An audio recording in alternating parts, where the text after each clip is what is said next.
Olá, muito boa noite, sejam todos bem-vindos.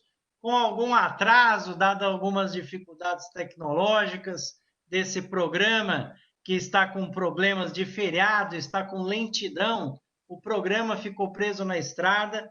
Chegamos para falar sobre fake news e eleições 2020. Um dos nossos convidados está preso no trânsito de Miami, o William Correia.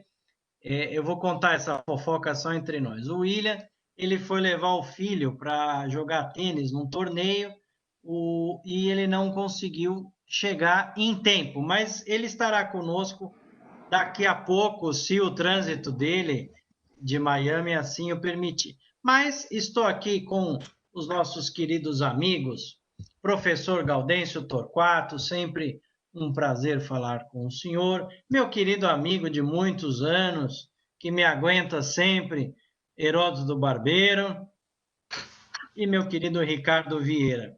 Eu vou fazer a devida apresentação de cada um deles, já iniciando com uma pergunta individualizada para a gente trabalhar nesse feriado. Vou começar com o Heródoto, que foi o último a entrar, então, como chegou atrasado, já tem penitência para cumprir.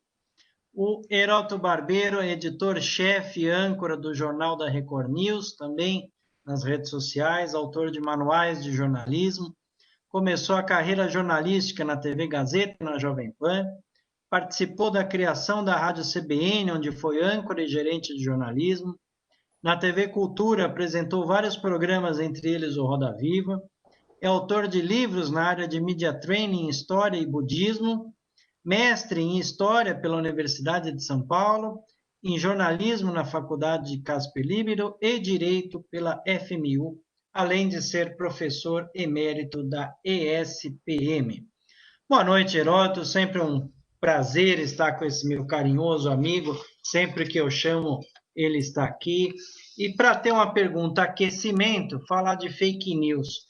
Heródoto, como você tem visto a questão das fake news e as possibilidades desses desdobramentos nessas eleições municipais de 2020?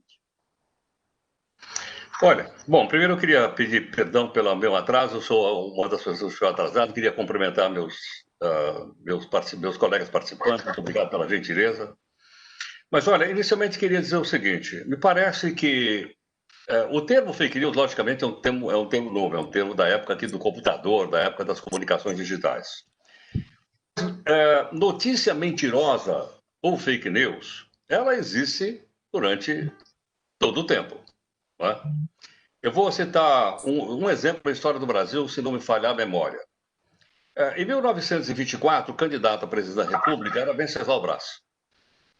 Muito bem, na reta final da eleição do Venceslau Braz, houve um episódio chamado Episódio das Cartas Falsas.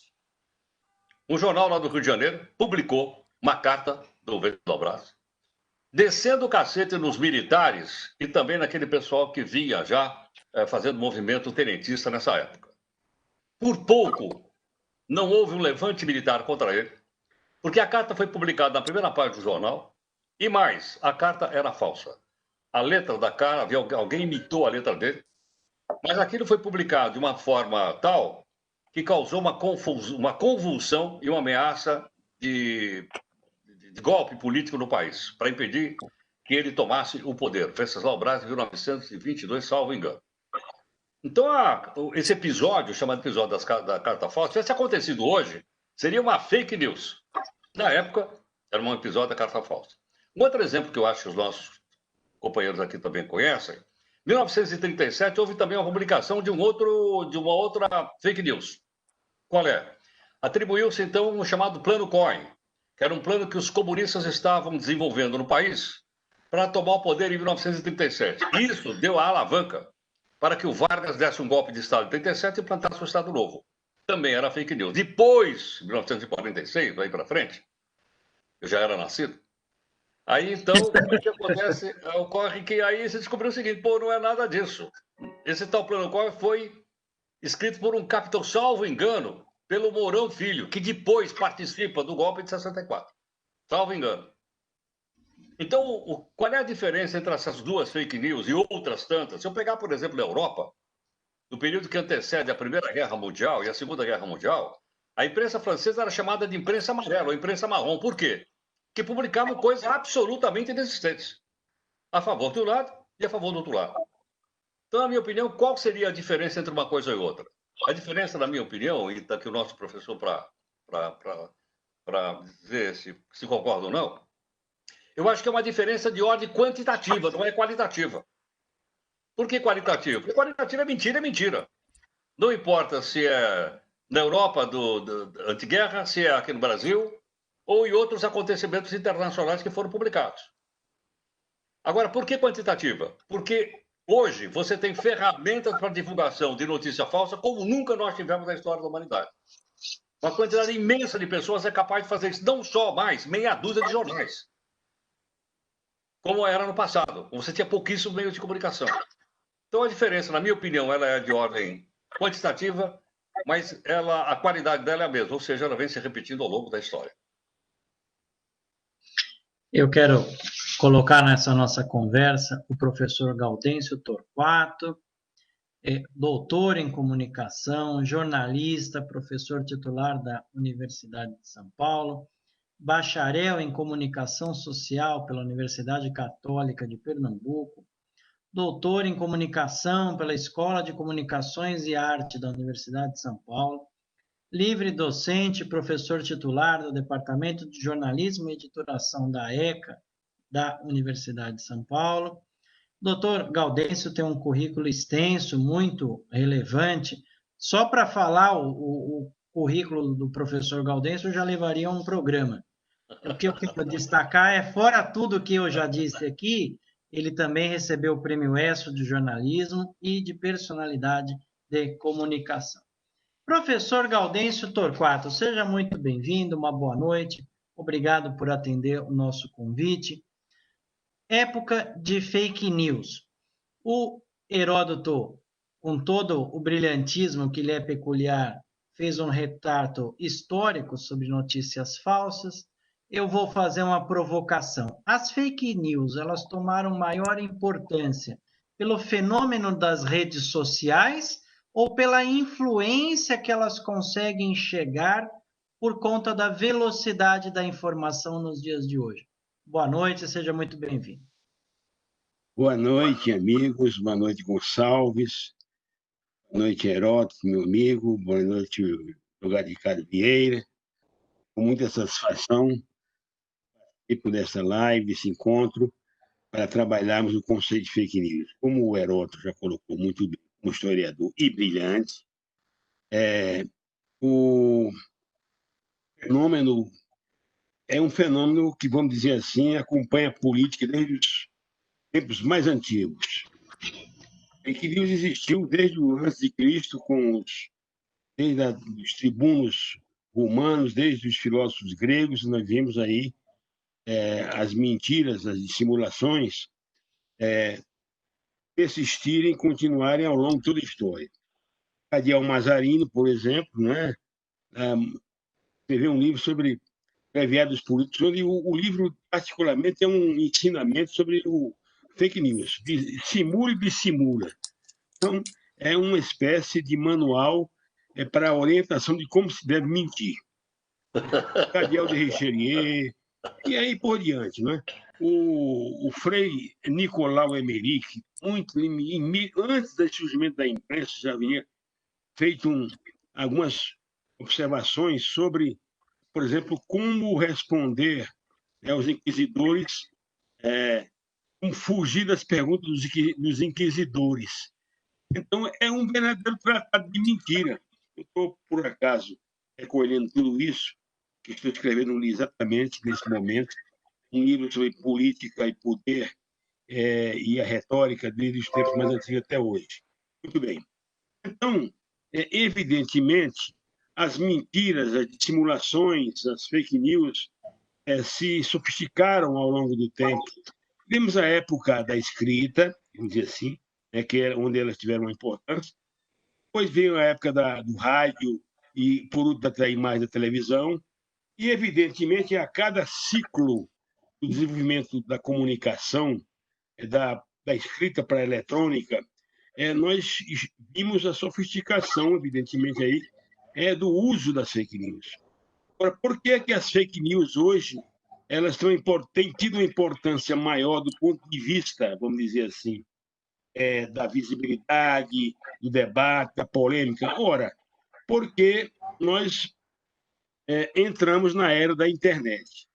E aí a comunicação, vamos dizer assim, ela se desdobra e aquele modelo tradicional de comunicação, onde nós tínhamos um emissor, né, usando um canal de comunicação para transmitir uma mensagem para o receptor, era um modelo clássico, que persistiu até os últimos tempos, e, evidentemente, neste modelo antigo, temos poucas fontes, poucos meios de comunicação, mensagens e um número imenso de receptores. Hoje, nós estamos mudando o processo, houve uma revolução no modelo de comunicação. E o que nós estamos vendo? Nós estamos vendo que o número de receptores da comunicação eles podem se igualar ao número das fontes. Então, cada receptor de comunicação ele se acha no direito, por exemplo, de dizer alguma coisa e defender a palavra dele, a versão dele, a história dele. Então, o que está acontecendo é uma participação mais ativa do cidadão no processo da expressão via redes sociais. E, evidentemente, os receptores gostaram muito dessa situação, porque agora nós somos importantes. Eles estão redescobrindo nas redes sociais a possibilidade de influenciar o seu vizinho, o seu colega, ou outros grupos, enfim. E aí, tome mentira, tome versão, tome isso, tome aquilo. Então, é interessante como nós estamos vivenciando uma época de uma mudança radical no processo de comunicação, onde o número de receptores equivale mais ou menos ao número de fontes, ao contrário do modelo antigo, quando nós tínhamos poucas fontes e muitos receptores. Então, há uma mudança nessa modelagem. Então, é para explicar, evidentemente, a funcionalidade da fake news hoje. E aí você coloca uma notícia, uma fake news, uma notícia falsa, outro responde com outra notícia falsa. Então, cria-se um conjunto de narrativas em oposição. E para descobrir onde está a verdade, o terreno entre a verdade e a versão, em alguns momentos é muito tênue, a linha é muito tênue, muito estrita, muito restrita, muito curta, muito estreita. Difícil você conseguir, às vezes, descobrir onde está o certo e o errado. As massas, com todo o perdão da palavra, com respeito, mas chamadas massas ignaras, as massas mais incultas na base da pirâmide social, quando tem acesso a uma informação, seja por qualquer via, ou por seu comunicador, seu líder, seu vereador, seu prefeito, enfim, por que quer que seja, por ouvir na televisão, evidentemente, esse receptor de uma margem mais estreita, ele vai acreditar, vai ser influenciado por esse processo. E aí nós temos uma distorção no processo da democracia. A verdade no conceito da democracia assume outros posicionamentos, outras visões, outras abordagens. Aí caímos naquela velha lição do Norberto Bobbio, que dizia que a democracia não tem cumprido seus compromissos de acesso à justiça, da educação para a cidadania, a transparência dos governos, a transparência dos governos, a publicização dos atos governamentais, enfim, as oligarquias continuando com o poder e, evidentemente, a verdade sendo deturpada.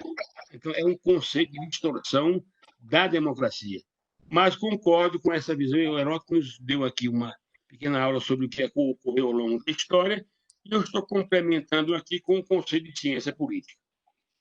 Deixa eu colocar na nossa conversa também, querido amigo, quase doutor, professor Ricardo Vieira de Souza, que é graduado, especialista, mestre e doutorando pela PUC de São Paulo, coordenadora adjunto do Curso Digital e Proteção de Dados da COGEA e PUC de São Paulo, membro do Grupo de Pesquisa Dignidade Humana e Estado Democrático de Direito da PUC de São Paulo, além de ser advogado.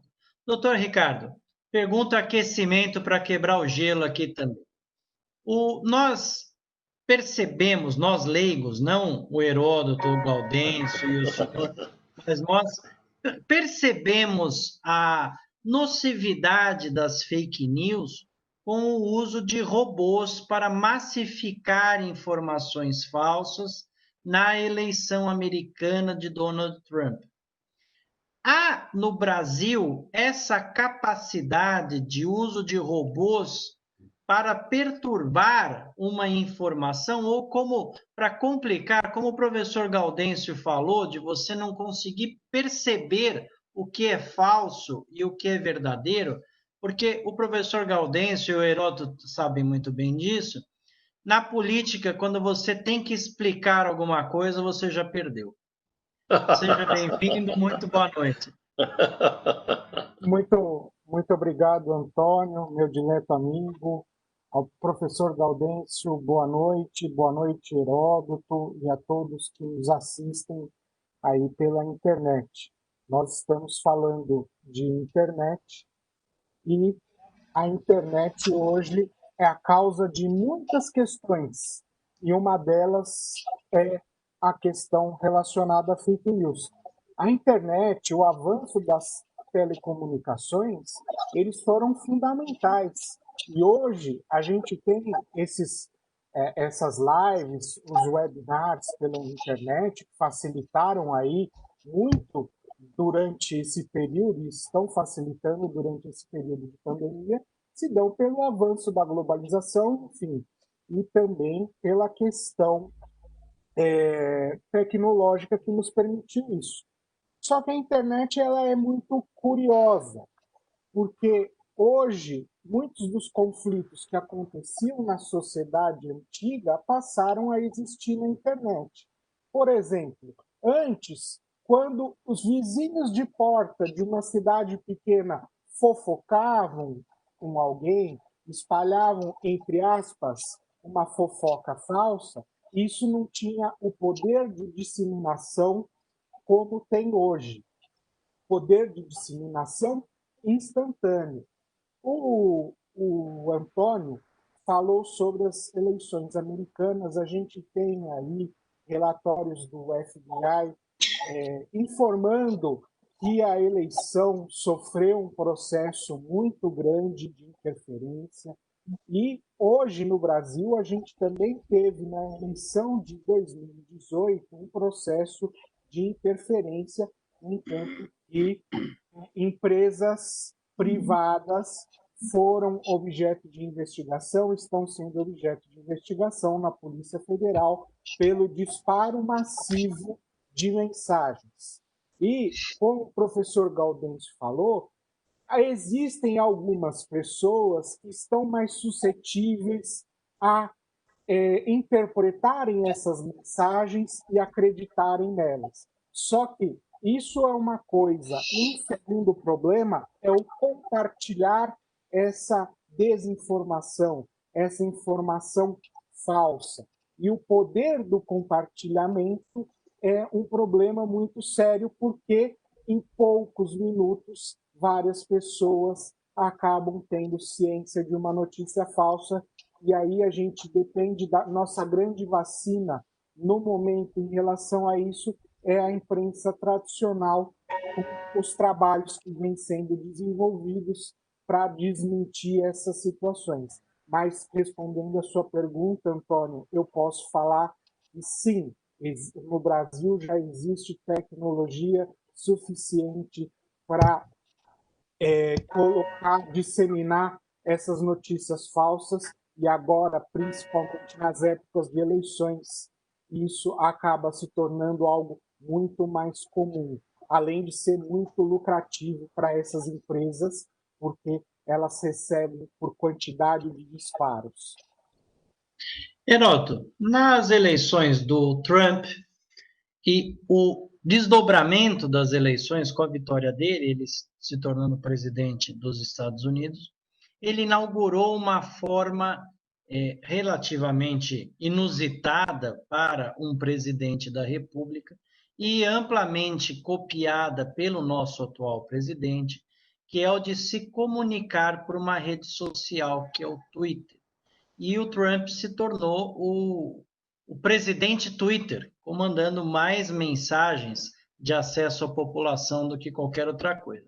Porém, nessa época de pandemia, na qual você tem a possibilidade da fake news e você tem a possibilidade da manipulação da informação, a própria administradora do Twitter baniu alguns comentários nocivos ou contrários ao espírito democrático do Trump.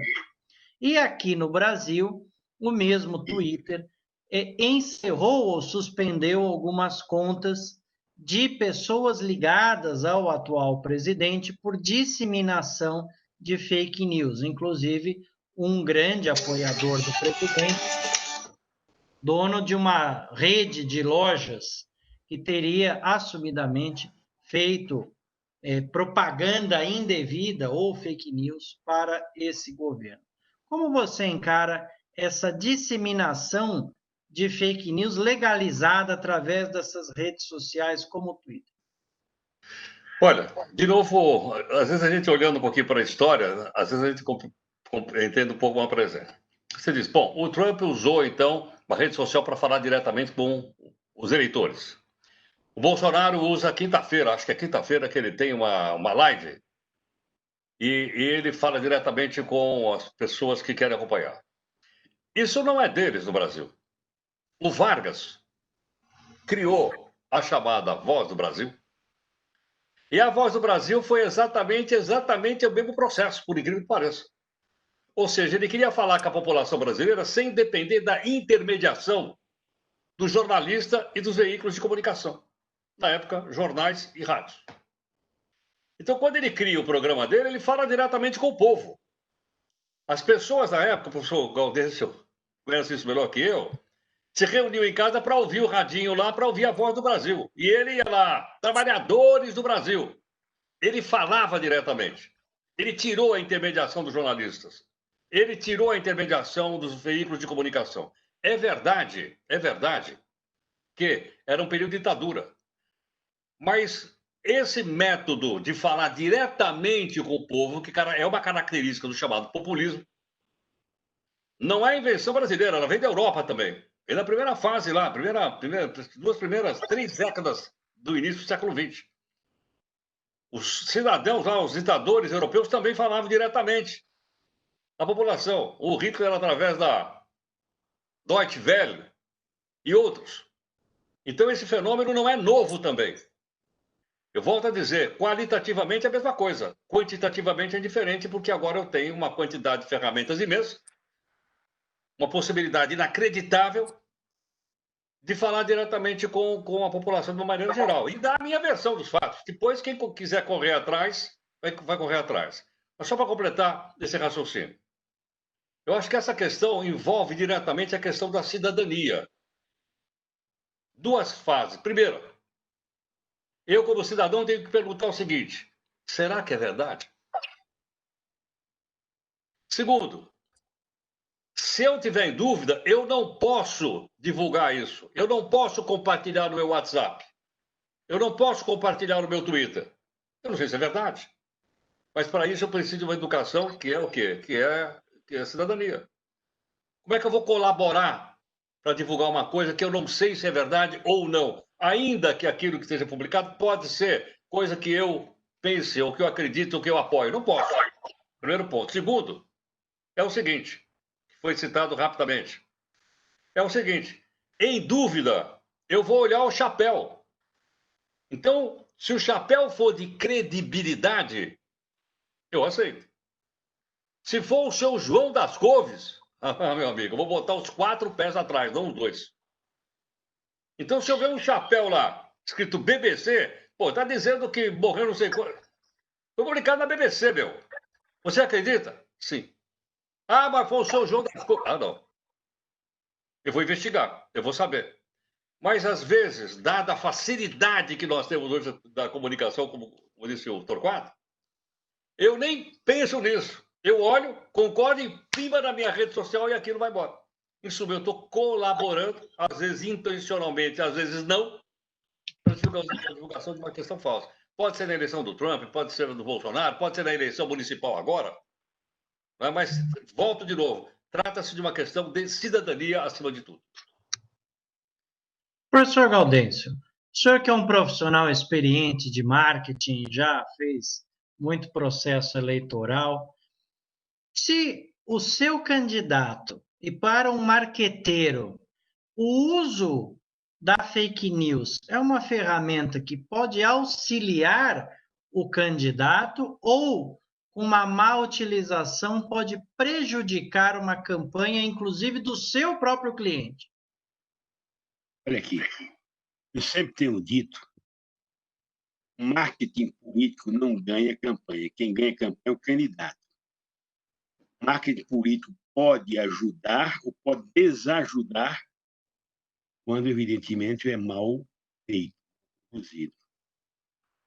Agora, veja bem, nós estamos esquecendo, para que o Herói estava falando, está me lembrando aqui uma coisa, nós estamos esquecendo que existe um processo maior de falsidade do que, digamos, a falsidade expressa por meio de informações nas redes sociais e informações em jornais.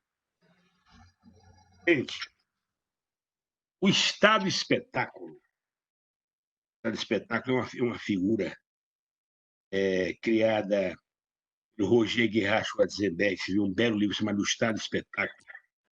Esse Estado, que tem mais ou menos início na década de 50, 60, com a presença de política na televisão, o debate Kennedy-Nixon em 1960, que abriu, digamos, um marketing político para a imagem.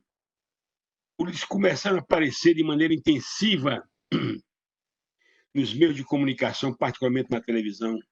E hoje esse estado de espetáculo é disputado aos trancos e barrancos por todos os políticos que querem aparecer. Então, nós estamos vivenciando uma era do estado de espetáculo. O que é o estado de espetáculo? É o estado da visibilidade, é o estado de aparecer de qualquer forma, é o estado de dizer isso, dizer aquilo, é o estado... Enfim, um processo maior, muito maior, de violação das massas, violação psíquica das massas, do que a mera informação. Nós estamos vivenciando uma época e que o Sérgio Jacotini, um russo, que escreveu um belo livro chamado A Mistificação das Massas pela Propaganda Política, onde ele faz um estudo do Hitler, onde ele mostra como esse processo de mistificação das massas foi eficiente na época do Hitler.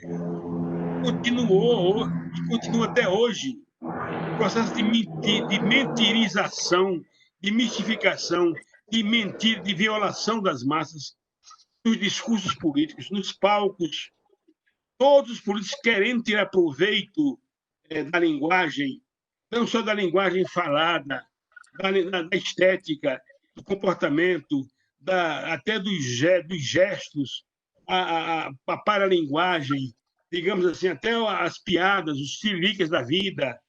Então, há um processo de enganação das massas. Olha, os alemães foram induzidos, entendeu, pelo Hitler a entrar nessa liturgia.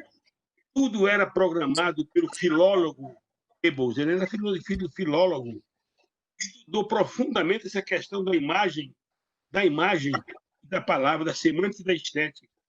Os jovens bonitos na frente, os jovens pequenos atrás, as bandeiras, os símbolos, os gestos, Hitler, os aviões passando, de repente dando rompantes sobre as massas, aquilo deixava as massas entorpecidas. De repente aparecia o Hitler, todo desgrenhado, cabelos desgrenhados, com aqueles olhos esbugalhados, falando e a massa assustada. Evidentemente, com essa dormência provocada durante horas em pé evidentemente, as massas tendem a incorporar tudo aquilo que vem do salvador da pátria, particularmente vendendo um regime de 1000 anos, um império de 1000 anos, vendendo uma ideia de raça, de poder. Ora, transferimos isso para a atualidade. Nós temos salvadores da pátria aqui nos Estados Unidos, na Europa, políticos querendo se transformar em heróis, em pais dos pobres, enfim, cada um investe-se de uma imagem para poder exatamente mistificar as massas. Isso é uma grande fake news. Veja bem, nós estamos tratando agora não de fake news no sentido apenas da informação colocada nas redes sociais, mas uma mistificação maior. Isso acontece na China, isso acontece nos Estados Unidos, isso acontece no Brasil. Nós estamos vendo, o Bush, o Trump, por exemplo, está dizendo agora que, por exemplo, que votar pelo correio, vamos votar uma segunda vez, porque ele sabe que não pode se votar uma segunda vez, mas ele está provocando o eleitor americano para votar uma segunda vez pelo correio para anular a eleição, porque se ele perder, olha aqui, se ele perder, ele vai dizer foi por conta desse processo eleitoral corrupto, as pessoas votaram 2 vezes, ele mesmo colaborando. Então, há um processo de mistificação, de mentirização, desculpe aqui o neologismo, mentirização, de, vamos dizer, de exagero no processo de aparecimento do ídolo. Então, no Brasil também, nós estamos vivendo um momento, vamos dizer assim, de criação de mitos, a volta do mito, o mito que vem lá da mitologia grega, o herói que salva, o salvador, o amigo, o que vem com um prato de comida para oferecer você para você se salvar. Eu chamo de equação boba-coca. Equação boba-coca. Bolso, bar de barriga, có de coração, cá de cabeça. Dinheiro entrando no bolso, barriga satisfeita, coração agradecido, a cabeça vota em quem fez isso. Essa equação boba-coca, ela dirige os sentimentos dos governantes, seja daqui, seja de qualquer região do mundo. Então, nós estamos vivenciando um grande ciclo de fake news no mundo todo, não apenas nessa área da expressão escrita da internet, nas redes sociais, mas do ponto de vista do palco, do ponto de vista dos jornais, da televisão, do rádio, enfim, é um processo muito maior de mistificação das massas pela propaganda política. Ricardo, eu tenho aqui um comentário do meu amigo Clodomiro Porto, o Miro, e ele falou, é comprido, mas lê, porque tem muito a ver com a nossa live de hoje. Eu concordo com ele. Então, eu vou ler, não o comentário todo, eu vou ler um pedaço. Tenho a impressão que as eleições de 2020 serão um festival de fake news. Os recursos tecnológicos permitem, inclusive, colocar fala na boca das pessoas. O TSE está corretamente preocupado, mas acho que já passou da hora de recrudescer as leis referentes a esta picaretagem. E aí vamos ao que o Heródoto já tinha comentado. Há algum tempo, em um grupo de WhatsApp, uma conhecida postou pela enésima vez citação claramente falsa. Qualquer pessoa que tivesse lido 2 parágrafos do autor saberia que não era dele. Senti-me na obrigação de, mais uma vez, alertá-la usando aqueles sites de verificação. Para minha surpresa, ela nada falou. Manteve o post e, por incrível que pareça, os comentários do grupo foram no sentido de que nada importava ser falso ou não o artigo, e sim a mensagem do mesmo. A minha pergunta é, em tempos de fake news e do uso indistinto e indisseminado, como o professor Gaudêncio acabou de falar, há algum tipo de prevenção, controle ou repressão legislativa? Há como o TSE se prevenir dessa questão? Ou estamos jogados à própria sorte e vai ser uma disputa eleitoral baseada nas fake news? Bom, Antônio, agradeço a pergunta da audiência. Eu tenho algumas ponderações que precisam ser feitas. A fake news, ela também existe fora do período eleitoral. Inclusive, eu sou da corrente que a fake news, ela também tem uma carga de discurso de ódio, de xenofobia e algumas coisas atentatórias aos direitos humanos. Em relação ao período eleitoral, existe o artigo 326-A do Código Eleitoral, que considera como crime, dada uma instauração de um processo administrativo, de um processo judicial, quem deu causa a alguma calúnia, alguma injúria, alguma difamação e penaliza isso. Mas eu acompanho esse debate das fake news, inclusive em 2018, na época quem era o presidente do TSE, um pouco antes das eleições, era o ministro Fux. Ele fez um debate lá no TSE, chamou várias pessoas, representantes dos provedores, a sociedade civil, para debater essa questão, e ela é, até hoje, e eu acho que vai ser ainda no futuro, uma grande celeuma e uma grande preocupação. Por quê? Porque a gente não tem hoje um mecanismo de combate às fake news. Tem um projeto de lei no Congresso Nacional que tenta tutelar ou impedir esse tipo de questão, fala da liberdade de expressão, e a gente tem que ter sempre a liberdade de expressão como valor absoluto, inclusive está lá na nossa Constituição, e Gaudêncio, Heródoto, e viveram um período aí da ditadura militar, e isso foi muito caro para nós. E a gente tem que tomar um cuidado para também não ter uma censura em excesso. Mas é necessário, eu vou dar um exemplo do spam. Aqueles e-mails que a gente recebe com propagandas, com notícias, vendendo coisas que a gente não gosta, vai para a nossa caixa de spam. Eu faço um paralelo com as fake news. A tecnologia conseguiu combater o spam. Porque a partir do momento que você recebe um e-mail de propaganda ou algo que não lhe deseja, e esse disparo foi em massa, a tecnologia automaticamente conseguiu colocar isso, tirar isso da sua caixa postal e colocar no spam.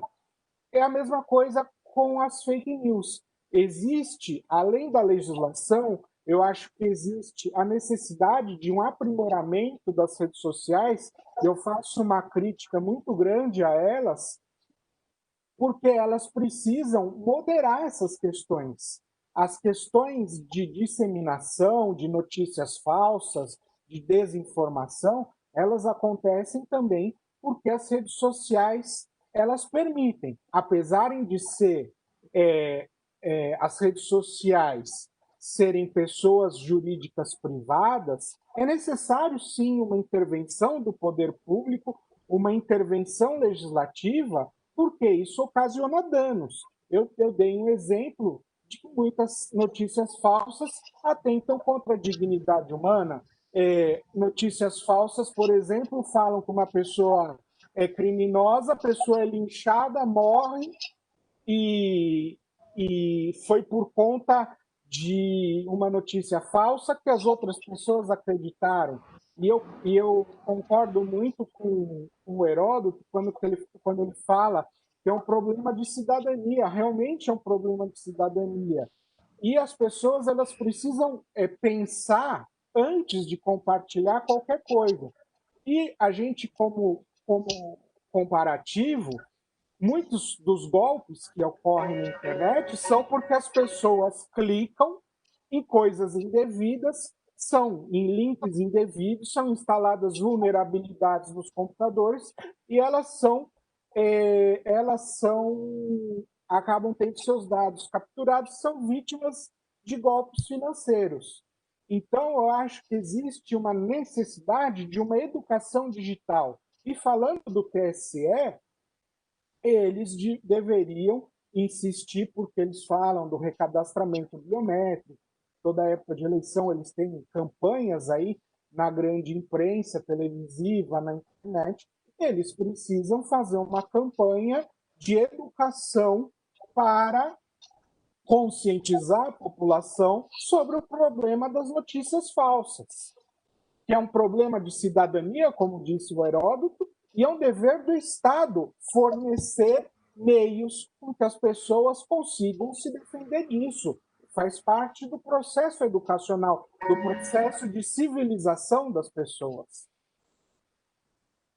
Heroto, a Cleonice aqui nos pergunta: na época de jornais, haviam fake news e era muito mais difícil de desmentir. Nos jornais impressos, que quase ninguém mais lê, como era feito? É aquela questão da errata, né, Heródoto? Que a notícia falsa ocupa a primeira página e a errata um pedacinho da página interna, né? Olha, quando a gente tinha basicamente comunicação em jornais, a responsabilidade era do jornalista. É uma. E nós sabemos o seguinte: se o jornalista tem por obrigação ética, gostaria até que o Torquato falasse sobre isso, duvidar. Não está escrito no meu código de ética, mas eticamente eu tenho que duvidar. Duvidar de quem? Eu tenho que duvidar de tudo. Eu não tenho que só duvidar do senhor João das Couves, que deu uma declaração na esquina. Mas qualquer autoridade, eu tenho que duvidar. Eu tenho que olhar para saber se realmente é verdade ou não. Por quê? Porque quando nós, jornalistas, não duvidamos, nós criamos um fato emblemático que nós conhecemos muito bem, que é o caso da escola base. Ou seja, nós entrevistamos um delegado de polícia e disse que tinha uma escolinha cujos 4 proprietários eram pedófilos. E publicamos. Nós não duvidamos da palavra. A palavra era de um delegado, pô. Vou duvidar do delegado? Então você veja o seguinte, diante dessa situação, ou seja, nós acabamos criando o caso da escola base. E não é o único, hein? Não, porque nós não duvidamos, mas aí a responsabilidade era do jornalista, era do veículo de comunicação. Hoje é diferente. Hoje a responsabilidade é do cidadão, qualquer um de nós. Hoje, como disse o Torquato agora há pouco, eu não sou só receptor de notícia. Inventaram um aparelhinho aqui, ó. Está tocando toda hora lá o pessoal da redação da Record. Entendeu? Que é o seguinte, isso aqui é um emissor, meu. Me colocaram na mão um objeto que é emissor. Eu sou receptor e emissor simultaneamente, sim. Aquela história de que eu tinha meia dúzia de grandes conglomerados de notícia e milhões de receptores, acabou. Hoje nós somos milhões de receptores e milhões de emissores e mais. Nós falamos de um jeito inacreditável. Então você veja o seguinte, você veja a dificuldade hoje. No passado eu responsabilizaria o jornalista, o veículo de comunicação. Hoje eu não consigo mais. Qualquer um publica. Como é que eu vou atrás do cara para saber se ele cometeu injúria, difamação? Como disse o nosso querido advogado, que está estabelecido na lei. Vou ter que andar atrás do cara para poder processá-lo, porque ele me provocou um dano moral, ou um dano material, ou a mim pessoalmente, ou a uma marca, alguma coisa. E aí? O que nós fazemos? Então você veja o seguinte, esse momento de comunicação que nós estamos vivendo está nos colocando desafios imensos. E eu volto ao seguinte, não acho que é a lei que vai segurar isso. O que vai segurar isso é a cidadania, é a educação.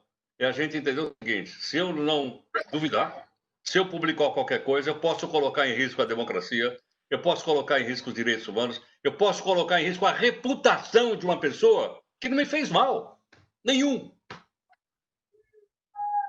Mas é uma questão aí, eu vejo até mais do lado moral do que do lado legal. É o desafio que a nossa época nos impõe. É o que o Heródoto falou da questão da escola base, é que antigamente, né, Heródoto, não se falava de fake news. Quando tinha esse tipo de notícia falsa, era a barrigada jornalística, né? Só que o espaço dado na repercussão era sempre aquela errata pequenininha, e o destaque da informação não alcançava a proporção da reparação, né? Mas, olha, o Gaudencio sabe bem disso. A errata na escola base não era possível. Nós destruímos a vida das pessoas. Adianta publicar uma errata? Eu estou falando de um caso, há outros aí. Né? Qual é a errata que seria capaz de recuperar a reputação de 4 pessoas? Esse é o ponto. Doutor Gaudêncio, o Heródoto falou da responsabilização. Eu vou até mais além antes de lhe fazer a pergunta. Hoje em dia, os veículos de comunicação, alguns deles, eles reproduzem informações sem checar as fontes. E é muito comum hoje você ver matérias com nome equivocado, com informações trocadas, porque as pessoas copiam as informações, elas não vão na fonte, como o Heródoto falou. Antigamente você tinha as suas fontes, você confirmava a informação. Hoje em dia, com o enxugamento das redações, com a redução de pessoal, você não consegue nem fazer um jornalismo investigativo, você replica sem responsabilização. E a minha pergunta é: até que ponto isso contribuiu negativamente para um controle da qualidade da notícia? E mais, o Heródoto falou da questão cidadã. Esse acirramento e esse aprofundamento da polarização política que nós temos no Brasil hoje, em decorrência dos movimentos que o Brasil passou em 2013, quando se falava que não era 20 centavos e terminou sendo, né? Houve um aprofundamento de uma polarização na eleição de 2014 e de lá para cá essa polarização entre esquerda e ultradireita se acentuou e com o atual governo se radicalizou num discurso de nós contra eles. O quanto isso prejudica a cidadania e o quanto isso facilita as fake news? Bem, um conjunto de perguntas dentro da sua observação. A primeira, realmente é muito procedente, porque constata um rebaixamento dos níveis de investigação por parte da imprensa a respeito. Eu, como professor de jornalismo há mais de 40 anos, 50 anos, começando lá na Casper Libro em 68, em 69 na USP, jornalismo, o que eu constato é o seguinte: realmente houve uma evolução muito grande do ponto de vista da fazeção jornalística, onde hoje se observa, por exemplo, assim, vamos dizer, a pressão do prazo para fechar a matéria, a pressa para realmente se editar a matéria e, evidentemente, o tempo é menor para se apurar uma investigação hoje. Então, na verdade, nós temos parcela das informações erradas na imprensa, por culpa da própria imprensa, como seus repórteres não têm tido oportunidade de investigar a fundo as questões. Então, eu não quero, evidentemente, culpar só a imprensa, mas eu quero dizer que também a imprensa foi jogada para um plano competitividade e, evidentemente, as redações hoje tiveram que adaptar suas plataformas, também a plataforma impressa com a eletrônica. Isso exigiu, vamos dizer assim, um trabalho muito mais rápido, muito mais, digamos assim, conclusivo. Eles querem fechar as matérias rapidamente e a notícia deixa, vamos dizer, aparecer em sua plenitude. Nós não temos historiadores mais na imprensa, nem sociólogos, nem grandes analistas de ciência política. Então, há uma geração, vamos dizer, nova, de esporte corajosa, muito boa, no sentido de arrojo, mas, na minha visão, o fundo, o background histórico, o background sociológico, o background econômico. Hoje, esses backgrounds, esses panos de fundo estão sendo usados por analistas que não são jornalistas, são especialistas convidados pela imprensa para serem comentaristas. E até é uma coisa muito boa. Nós temos hoje um grupo de economistas, sociólogos, de pessoas do mais alto gabarito que estão colaborando. E realmente isso está salvando um pouco a mídia. Não, salvando bem a mídia. O primeiro plano da resposta é esse. Então, que a mídia tenha a sua parcela de responsabilidade no sentido de propagar notícias erradas. Hoje eu estava vendo uma matéria, por exemplo, com erros crassos de concordância gramatical. Isso, nós não vimos isso no passado. Pode ser que hoje haja uma certa análise mais profunda dos fatos, no comentário, cresceu muito na imprensa, não são exatamente dos especialistas. Enquanto a segunda parte da questão sobre a vivência, sobre você estava colocando a questão exatamente da economia, enfim, viabilidade das informações, enfim. Eu acredito que hoje nós estamos... A questão da polarização, né, que eu falei de esquerda e direita. Mas, veja bem, nós estamos vivendo um processo hoje político onde o nós e eles e os nós, o nós e eles do passado ficou eles e nós do presente. Isso, evidentemente, é uma visão capenga da realidade política, porquanto nós temos uma pluralidade de visões. A sociedade brasileira ela não vive como se estivesse puxando um cabo de guerra. Um grupo do lado direito e um grupo do lado esquerdo. Não é isso. Então, eu vejo que grupamentos ideológicos pequenos tentam continuar com o cabo de guerra, porque esse cabo de guerra interessa à oposição e ao governo, à situação hoje, para manter a animação, a agitação, a participação, a mobilização de suas bases. Ora, nós precisamos sair dessa polarização. A polarização é burra. Ela realmente não faz bem à democracia. A democracia é o jogo dos contrários. A, B, C, D, E, até o Z. Quando você tem só duas visões, nós estamos, então, entre uma visão democrática contra uma visão autoritária ou uma visão autoritária contra uma democrática. Veja o caso da Bielorrússia hoje. Né? Então, nós estamos vivenciando uma polarização. Essa polarização deve ceder lugar a uma pluralização das ideias. Eu sou daqueles que defendem o conceito de que o centro deveria agrupar contingentes fortes, organizações não governamentais fortes, para podermos sair desse cabo de guerra. Não faz bem.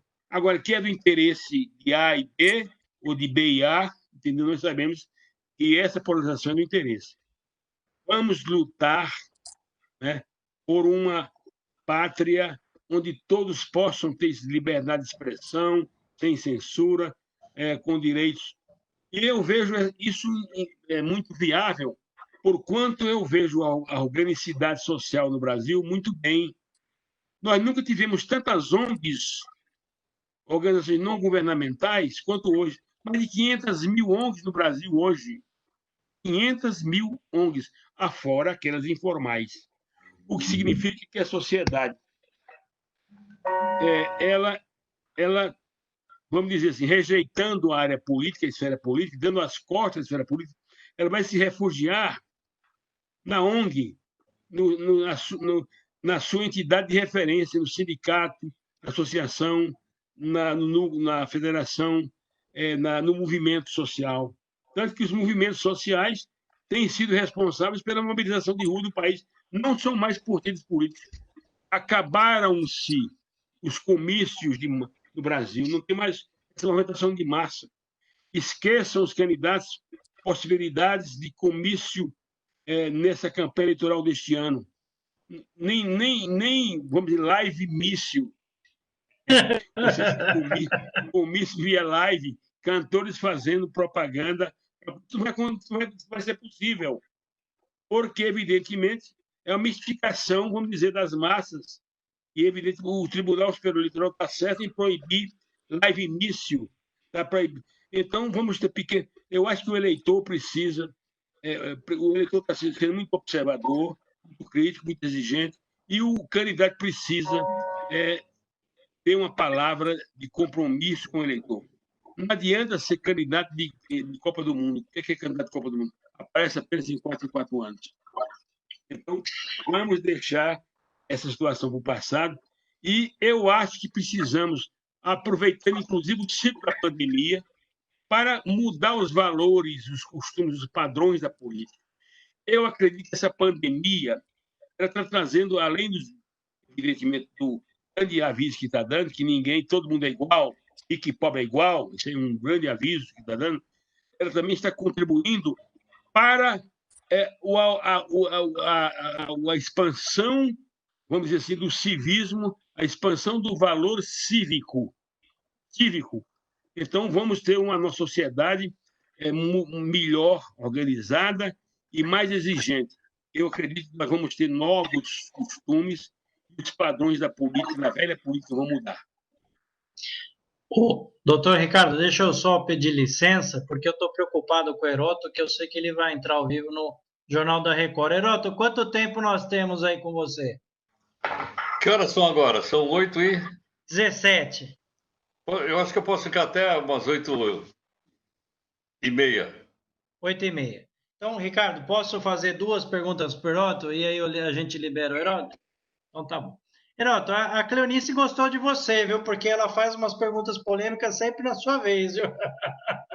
Ela falou assim: a imprensa possui cada uma delas na sua questão de política editorial centrada mais em esquerda ou em direita. Isso também não seria um caminho aberto para fake news ou manipulação de notícias? E depois que você responder essa, eu vou te fazer mais uma.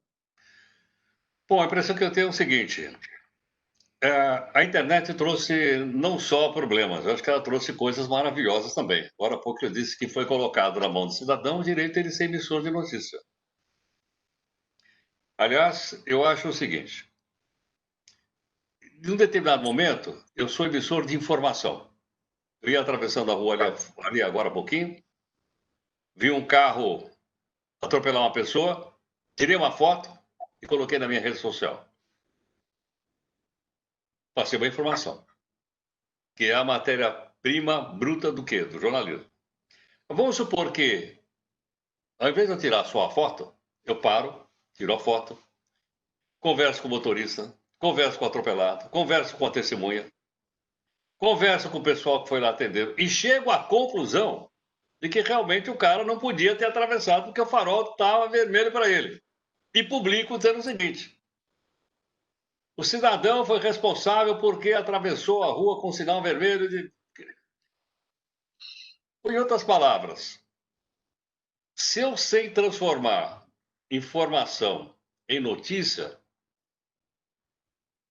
qual é a minha profissão? Mesmo não tendo estudado na faculdade e não tendo sido aluno do professor Torquato. Eu estou fazendo jornalismo. Se eu souber fazer, se eu conseguir transformar informação em notícia, eu apuro, eu checo e chego a uma determinada conclusão e publico, estou fazendo jornalismo. E aí, como é que fica?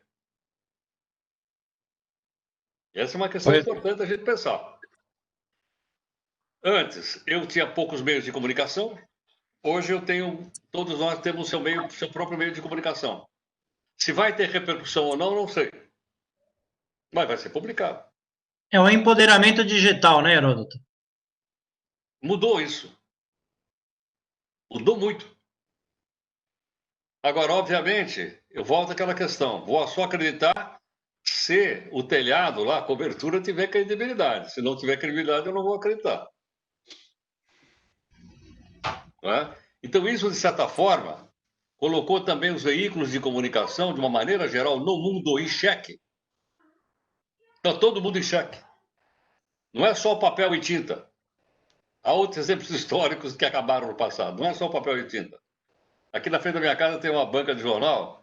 E eu fui lá outro dia conversar com o jornaleiro. Falei, escuta, quantos exemplares aí o senhor tem do Globo? 2. Quantos o senhor tem do Valor? 1. Quantos o senhor tem da Folha? 3. Falei, caramba, não tem jornal para comprar? Ele, não, ninguém compra. Não, o pessoal está assinando, é verdade. Estou com assinatura, é verdade. Alguns desses veículos têm mais assinatura digital até do que o físico. É o caso do New York Times. Tem mais digital do que o físico. Mas eu digo o seguinte, isso fez uma revolução na maneira pela qual a informação e a notícia estão sendo divulgadas.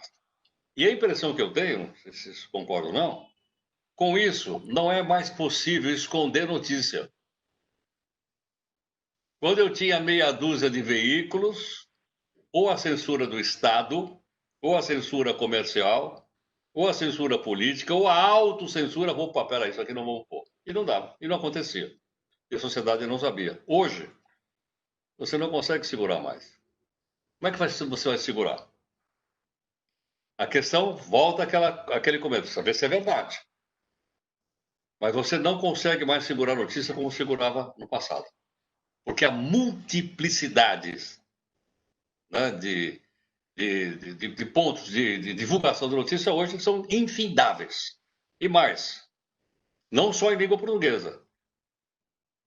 Hoje eu sou capaz de ler um jornal russo, porque eu peço para o Dr. Google e ele traduz para mim e eu leio. Eu não sei russo, eu não sei alemão. Mas eu peço, eles traduzem para mim. E aí? É verdade. Ela? Bom, Heraldo, agora deixa eu te fazer a pergunta final, porque eu sei que você vai nos deixar. Estamos falando de fake news e eleições 2020.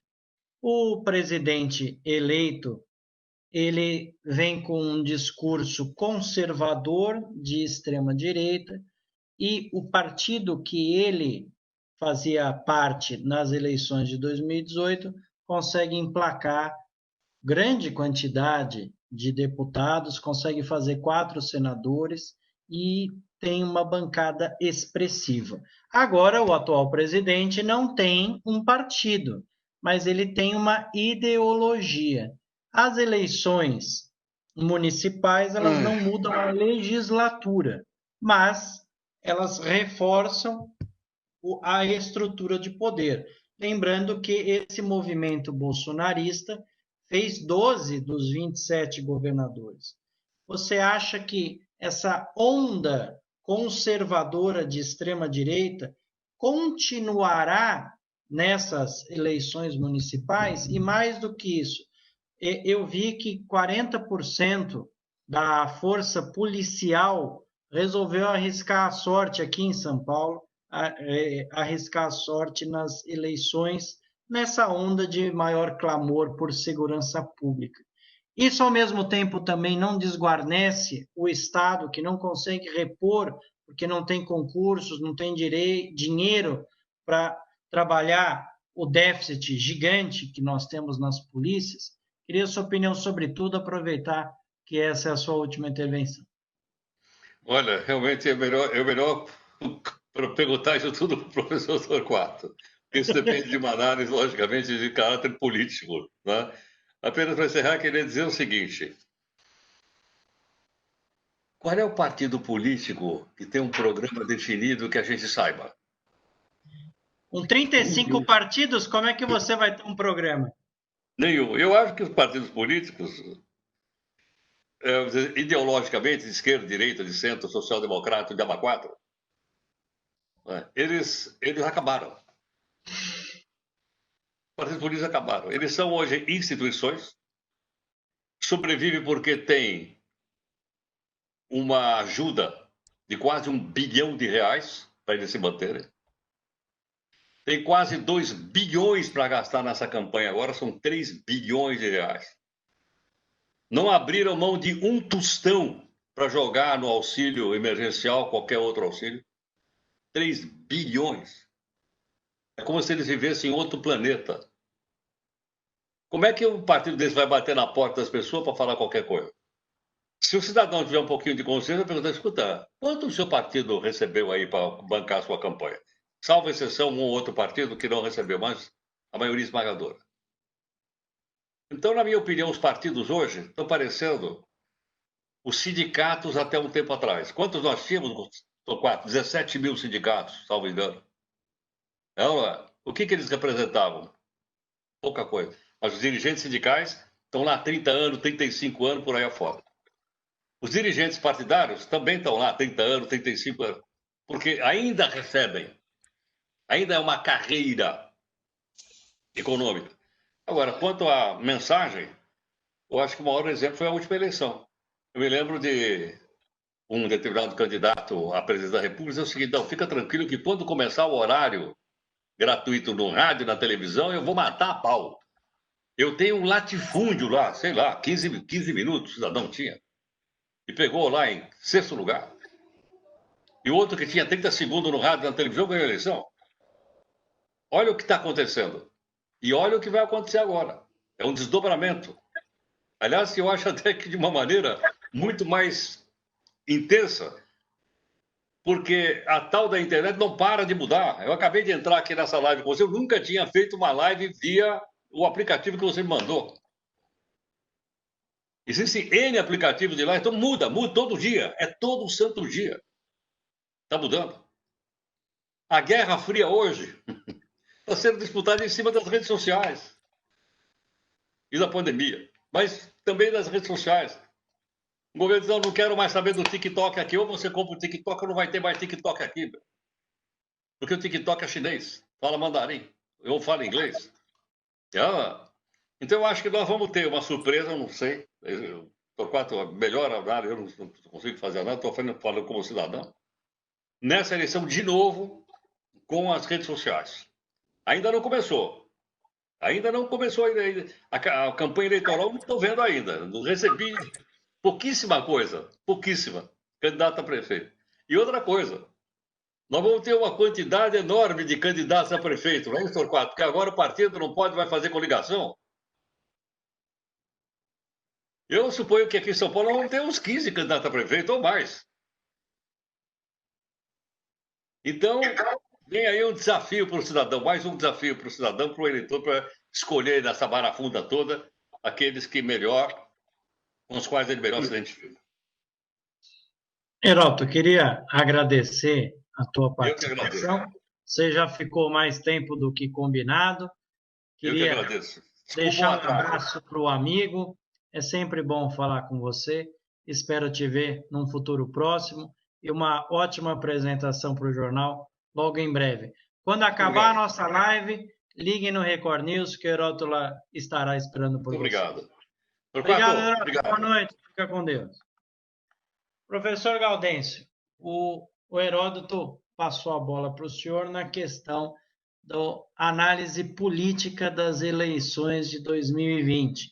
Eu quero saber a sua análise política nisso que o Heródoto falou, da pulverização, da falta de coligação, do problema na crise que nós já temos da segurança pública, que pode ser acentuada pelos policiais, militares, civis que tentam a sorte eleitoral.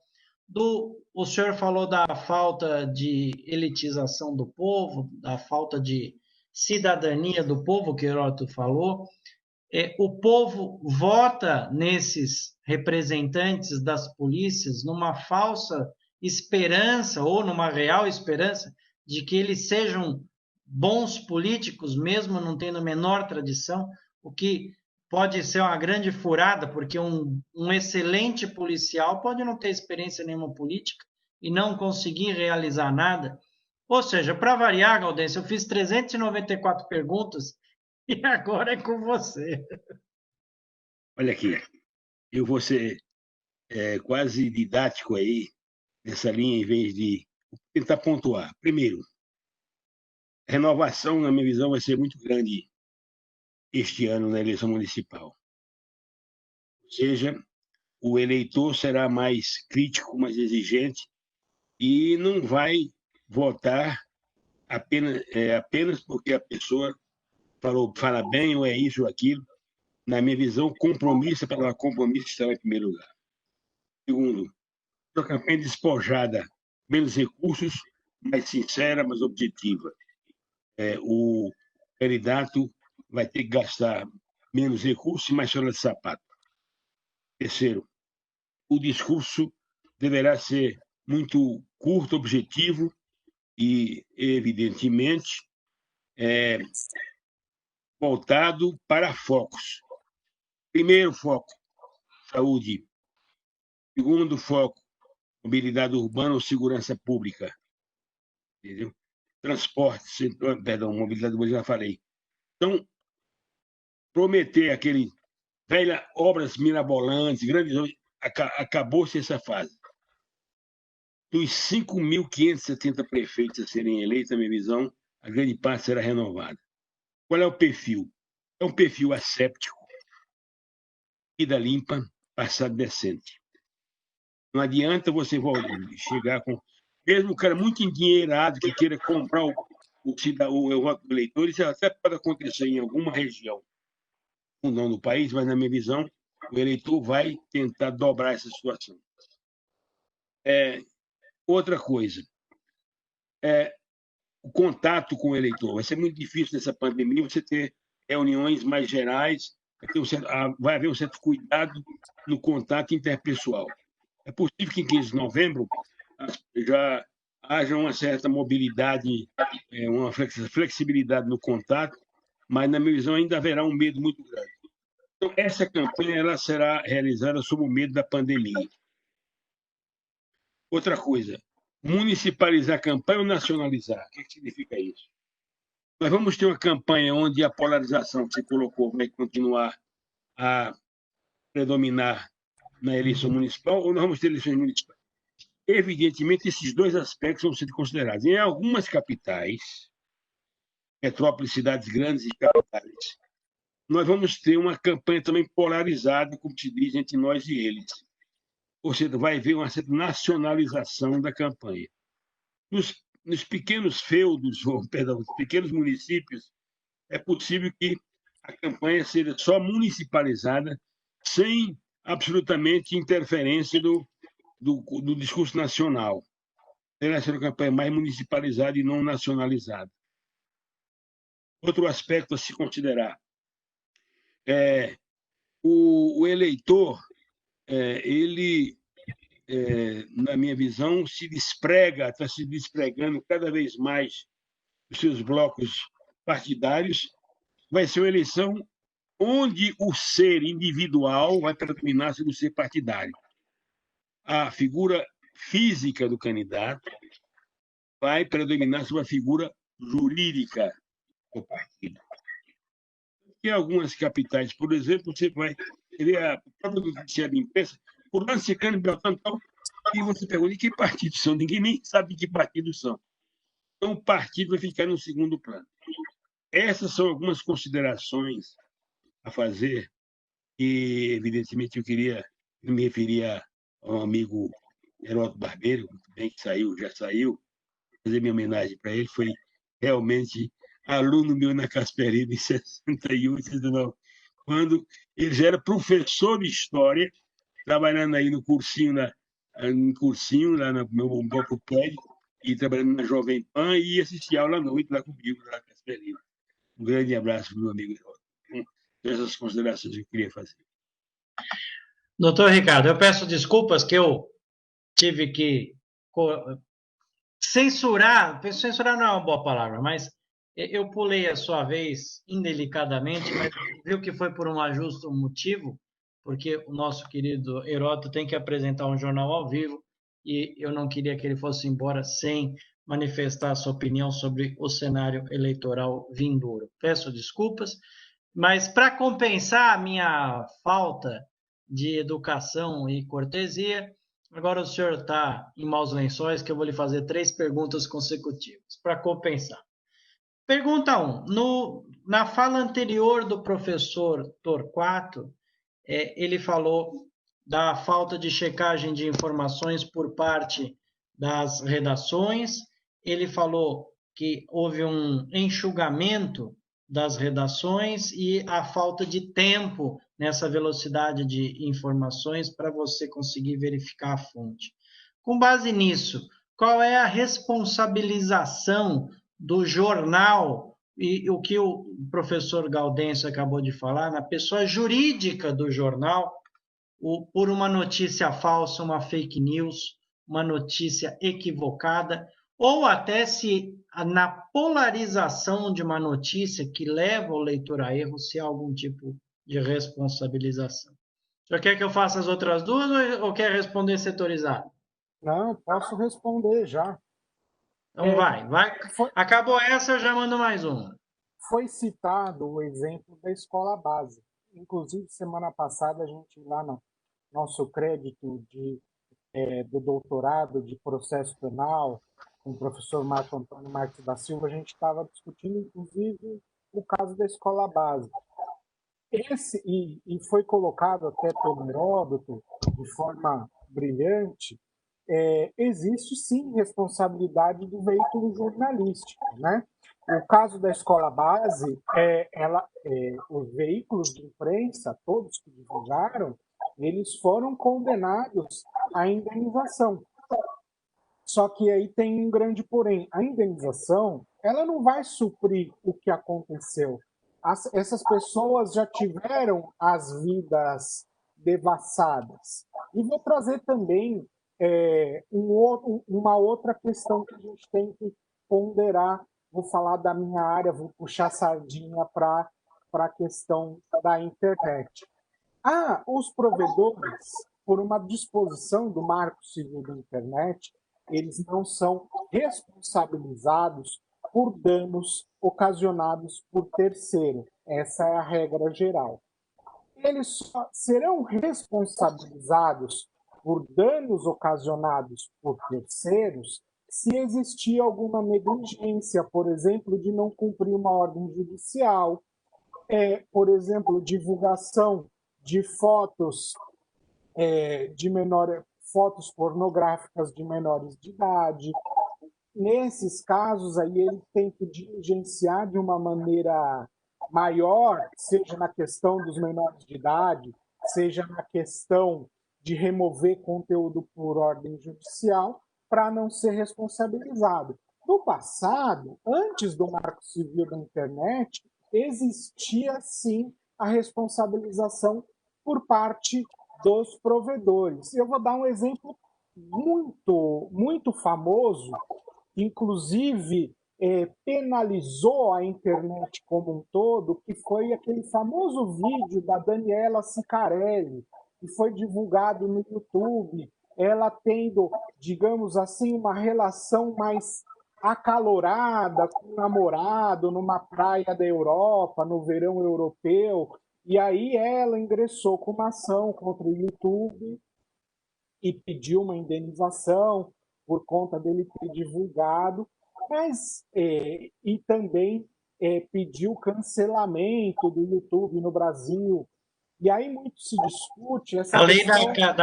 Desculpe, a lei da Carolina Dickmann também veio nessa esteira, que divulgou fotos sensuais dela ou de um hacker que teria invadido o celular dela e compartilhado as fotos, e também foi um marco na internet, a lei Carolina Dickmann, né? Exatamente. Esses casos eles foram emblemáticos, mas aí a gente tem o nosso Marco Civil da Internet e ele justamente não deixa que o provedor seja penalizado. A gente teve o caso do WhatsApp também, aí já depois do Marco Civil da Internet, que todos nós fomos penalizados porque o WhatsApp não cumpriu uma decisão judicial. E aí a gente entra na questão. Eu partilho do pensamento que o provedor não pode ser responsabilizado, vírgula, até o momento que ele não cumpre ordem judicial. Então, descumpriu ordem judicial, tem que ser penalizado. Existem outras questões que eu acho que eles têm que ser mais diligentes, como, por exemplo, a questão relacionada à pornografia infantil, que é uma questão muito perigosa e danosa socialmente. E aí eu coloco uma segunda questão, não acho que eles têm que ser penalizados, mas eu acho que eles vão precisar exercer um poder de moderação relacionado ao discurso de ódio e à disseminação de notícias falsas, porque, como eu já falei em algumas falas, elas acabam sendo atentatórias à dignidade humana e elas podem causar efeitos irreversíveis. Por mais que exista indenização por dano moral, por dano material, a reputação da pessoa, ela às vezes acaba não conseguindo ser reestabelecida porque já foi manchada. E aí a gente entra também numa questão que é posterior a tudo isso, de pessoas que tiveram nomes manchados, pessoas que tiveram condenações criminais, mas estão quites com a justiça, que é a questão do direito ao esquecimento, que está sendo debatido de forma muito grande nas nossas cortes superiores. A segunda pergunta é: o professor Gaudêncio falou agora há pouco que para se habilitar na próxima campanha municipal, você vai ter que camelar na expressão antiga, né, professor Gaudêncio? Você vai ter que bater o sapato por aí. Na eleição de 2018, muito se diz que o candidato Bolsonaro ele ganhou a eleição tendo 30 segundos na televisão. O que isso foi verdade, mas também ele teve uma mídia gigantesca por conta do atentado que ele sofreu. Agora, me parece que, por conta do isolamento social, nós realmente teremos uma avaliação do quanto que o poder das redes sociais realmente existe. O senhor entende que a velha forma de fazer política em tempos de pandemia, de ter contato com a população, sendo que uma parte da população não está nas ruas, será substituído pelos meios digitais? E se sim, haverá possibilidade de sucesso? Essa pergunta é muito bem formulada, mas eu posso responder que existem casos, eu não vou citar o nome do deputado federal, mas ele anda fazendo até publicidade, ele virou uma espécie de mentor, porque ele é uma pessoa jovem e por conta da campanha dele a deputado federal em 2018 ser feita totalmente com base na internet, sem tempo de televisão, e o custo dele por voto acabou sendo de 50 centavos. E ele está capacitando novos políticos a reduzirem os custos com campanha. Isso acabou entrando e agora a gente vai ver, literalmente, porque as campanhas vão ser exclusivamente pela internet, não vão existir comícios, porque senão a gente entra numa questão de aglomeração e a gente está no meio da pandemia, está sendo discutida e tem que ser discutida, porque, por exemplo, a propaganda eleitoral na internet ela sofre uma espécie de controle, porque, por exemplo, os partidos eles têm que prestar contas e a gente tem que tomar como base que os provedores, Facebook, Twitter, enfim, todos esses de grande escala, e que são os mais famosos, eles acabam recebendo muita receita das propagandas. Eles ganham muito dinheiro nessas épocas. Isso é a minha terceira pergunta, desculpa eu já lhe interromper. Não. Como você declarar na prestação de contas o impulsionamento de uma propaganda? Isso também está permitido? Porque isso me parece uma novidade eleitoral. Isso está permitido, foi permitido nas eleições passadas. Eu vasculho bastante, tenho curiosidade.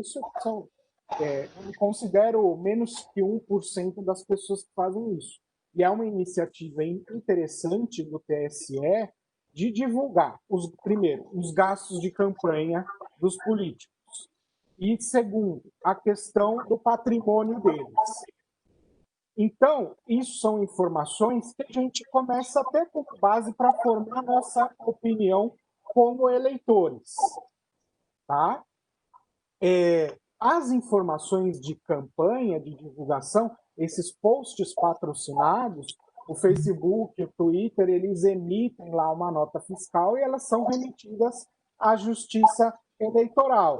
Lógico que existem limites para isso, porque o TSE define a cada ano quanto que cada político pode gastar com as eleições.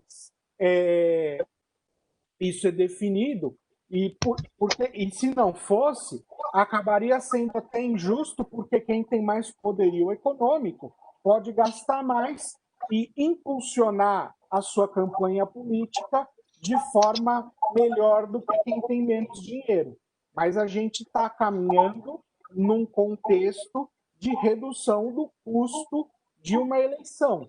Só que aí a gente tem que colocar sempre em mente que os provedores, e aí eu faço a minha crítica ao Facebook, principalmente a ele, que ele se enriquece muito mais nas épocas eleitorais, e aí eu volto a uma questão que eles têm um dever cívico de combater a desinformação e as notícias falsas. Eles não precisam de, na época de eleição, se eles constatarem que está sendo demasiadamente divulgado uma notícia falsa, uma fake news por robôs, eles têm o poder de censurar essas questões. Inclusive, É aí que o senhor chegou onde eu queria, que essa é a minha última pergunta da noite para o senhor, que eu tenho que colocar o professor Gaudêncio na ativa aqui,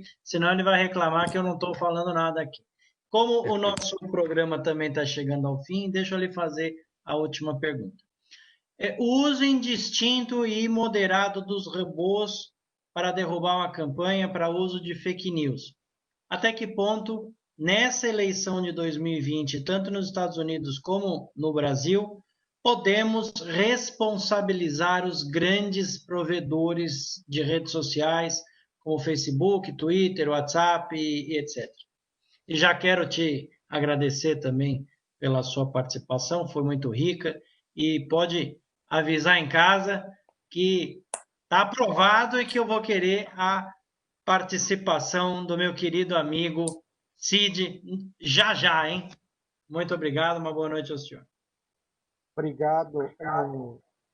O que eu entendo em relação às redes sociais? Eles acabaram, inclusive foi uma notícia recente de julho, e eles acabaram sendo sabotados por grandes patrocinadores, justamente por conta de eles compactuarem com notícias falsas, notícias que disseminam discurso de ódio. Essas redes sociais, elas vivem da receita desses anunciantes e descobriram a máquina de fazer dinheiro, porque hoje as grandes empresas, ao invés de anunciarem na televisão, eles vão anunciar, não estou generalizando, mas muitas delas anunciam no Facebook, no Twitter, no Instagram, porque é mais fácil você direcionar através da tecnologia sua propaganda, publicidade, para pessoas que têm mais predileção de comprar o seu produto. Isso acontece também com os posts patrocinados das eleições. Você pode direcionar essas publicações para aqueles eleitores que têm, foi discutido, identidade ideológica, digamos assim. Eles têm a faca e o queijo na mão, né? eles têm um poderio muito grande, esses provedores, mas a questão de responsabilização, como eu falei, eles só podem ser responsabilizados por danos ocasionados por terceiros só se descumprirem uma ordem judicial. Por enquanto. Agora a gente tem aí em debate no Congresso Nacional esse projeto de lei, que é denominado Projeto de Lei das Fake News, que eles visam aí dar conferir uma responsabilidade indenizatória por parte desses provedores em caso de determinadas situações. Muito obrigado, senhor Ricardo. Sempre um prazer estar com o senhor. Mande um abraço para o meu querido Cid. Foi muito bom, viu? Eu vou terminar aqui com o meu querido amigo, Dr. Gaudêncio Torquato, professor de todos nós. O senhor sabe, né? Aproveitar a sua última entrada e fazer uma única pergunta é um sacrilégio da minha parte, então eu vou ter que fazer duas. A primeira pergunta é: o senhor entende que essa polarização esquerda e extrema-direita nessas eleições municipais vai se polarizar e aprofundar ainda mais com um radicalismo conservador da extrema-direita? E a segunda pergunta é: há espaço nessa campanha municipal para algum imponderável, algo imprevisto, impensável? Professor Torquato, também agradeço imensamente a sua participação, mas para o senhor ainda dou boa noite final. Muito bem, vamos lá. Primeira parte da pergunta. Olha, nas capitais, nas grandes cidades, o processo de polarização vai continuar. Como eu já disse anteriormente, não nas pequenas cidades onde a velha política vai predominar. Então, o que nós podemos ter nos próximos tempos é uma polarização maior, a agudização, a tensão social vai crescer entre essas duas alas que estão puxando cabo de guerra. E interessa essa polarização tanto a situação como a oposição. Então, nós vamos ter isso em São Paulo, Rio de Janeiro, enfim, nas capitais onde a política se coloca no centro da polêmica, do discurso hoje. Então, é de esperar que o Brasil não vai absolutamente chegar a um consenso nos próximos tempos. Vamos nos preparar para tempos de polarização. Vai continuar e vai se acirrar. Quanto à segunda parte da pergunta sobre a imponderabilidade, eu não resisto de falar sobre essa imponderabilidade, porque o senhor imponderável dos anjos, o senhor imponderável da Silva, o senhor imponderável dos demônios, o senhor imponderável enfim, que seja, pode acontecer, pode baixar em algum lugar. O imponderável é aquela coisa inesperada. O Bolsonaro foi imponderável. Ele ganhou a eleição, na minha visão, também por causa da facada. Eu vou contar uma historinha para você, que eu acho que está me provocando, que é imponderável. Uma historinha que ocorreu em 1986, quando eu coordenava uma campanha para governador do estado do Piauí. Candidato de um lado pelo PFL, e o candidato Freitas Neto, e no outro candidato era do MDB na época, chamado Alberto Silva, que já havia sido governador do estado. Engenheiro, professor, conceituado no estado. O nosso comício de encerramento da campanha estava marcado para a Praça do Marquês. E, a partir das 5 horas da manhã, os carros de som saíram pela cidade, convidando a população para o monumental showmício da Elba Ramalho. Ia terminar, na época podia-se fazer showmício, terminar essa campanha com um grande show. Evidentemente, uma palavrinha só rápida do Freitas Neto e tal. Muito bem. Nessa época, a eleição foi 15 de novembro, não foi em outubro. E o som ainda era aquele som pesado, aquelas máquinas grandes. Para você ter uma ideia, esse som foi uma carreta que saiu do Rio de Janeiro, carreta imensa, levar o som para o Piauí. Aí houve uma chuvarada na Bahia e a carreta atolou-se na Bahia e não chegou dias antes para instalar o som ser instalado. O que ocorreu? Pressão muito grande nossa, do partido, do Freitas Neto. O som chegou na última hora. Correram para instalar o som na Praça do Marquês. Aí, por volta de 5h30, 6 horas, nós estamos chegando na Praça do Marquês para ver.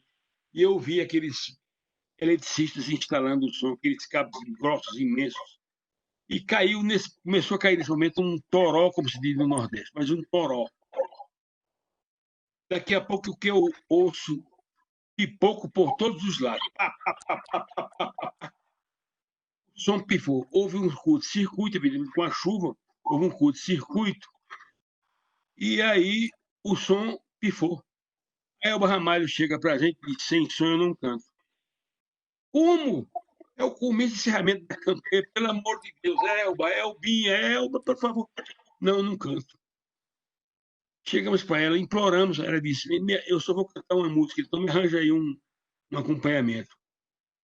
Conseguiram rapidamente um cara de um banjo, acompanhar Elba Ramalho. E ela começou a cantar no palco, e o toró comendo, a chuva caindo, e a multidão: Elba, Elba, Elba, Elba. E caiu, e ela começou a cantar: bate, bate, bate, coração, bate no seu velho peito. Daqui a pouco ela para, e eu vejo e ouço ainda hoje o que ela começou a dizer: seus bandidos, seus ignorantes, seus imbecis, vocês não podem fazer isso. Aí a turma começou a vaiar a Elba, aquele toró imenso.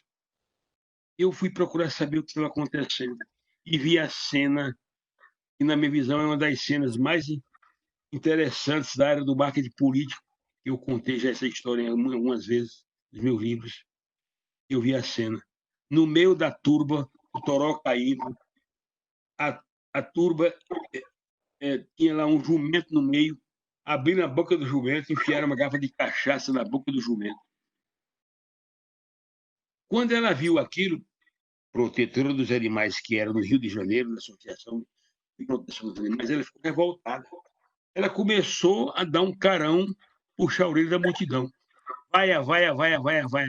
Acabou-se ali o comício. Não houve comício nenhum. Foi um desastre. O maior desastre político que eu já vi numa campanha eleitoral. No dia seguinte, a cidade, a capital toda, Teresina, comentou: olha aqui, vocês viram o que aconteceu? Não houve uma risadagem geral, uma gozação geral. Enfim, o Gallup nos tinha dado 3% de maioria. O Matheus nos ligou dizendo: pode comemorar. Eu fiquei meio desconfiado. Enfim, perdemos a eleição por menos de 1%. Por quê? Porque o anticlímax se ocorreu nessa campanha. Aí eu sempre me lembro: gente, não dê a campanha por vitoriosa. E no último momento pode acontecer o inesperado. Eu, quando dou aula, faço uma palestra, as pessoas me perguntam: professor, o que é que existe de imponderável na política? Eu tinha um jumento do Piauí. Olha, o professor, o doutor Paulo Scaff devia ter ouvido os seus ensinamentos, porque ele perdeu no finzinho também o segundo turno para governador. Para uma não ouviu os ensinamentos de professor Gaudêncio Torquato. Ok. Cuidado que é imponderável. Exato. Tchau. Eu quero um abraço para todos. agradecer muito. Antes de dar boa noite a todos, eu quero deixar o convite para a nossa próxima live de segunda-feira que vem, às 19 horas. Vamos falar sobre violência contra a mulher, com pessoas e personalidades muito importantes e com casos da vida real, inclusive um testemunho ao vivo de uma mulher que foi vítima de uma violência doméstica. Vocês vão saber quem é e reconhecer no momento da live. Espero a todos. Quero deixar o meu abraço querido e fraterno para o Dr. Ricardo Vieira, para o professor Gaudêncio Torquato. Fiquem com Deus. Foi ótimo. Espero vocês na próxima segunda-feira. Tchau, tchau.